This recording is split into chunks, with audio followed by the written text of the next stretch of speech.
So when a customer comes into Domino, they get to experience our customer demonstration room. So they'll see our full range of products, our continuous inkjet printers, our thermal inkjet printers, our print and apply labelers, our lasers.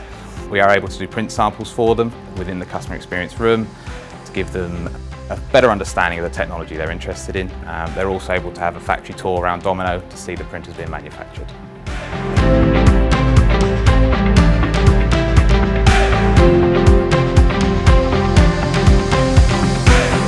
When customers visit Domino, the feedback that we get is that they are extremely impressed with the quality controls that we have in the production process, along with the employee engagement that we've got there to drive best practice improvement.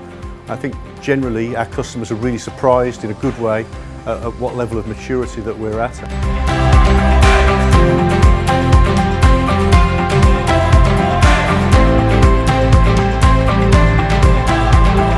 Some of the feedback that we've had from our customers is that they're surprised at how large our headquarters are, and also the additional facilities that we've got on site, our award-winning factory, our R&D facilities, and also the access that they've got to industry experts, and also the fact that we'd not only be able to help them with the packaging requirements that they've got for today, but also those of the future.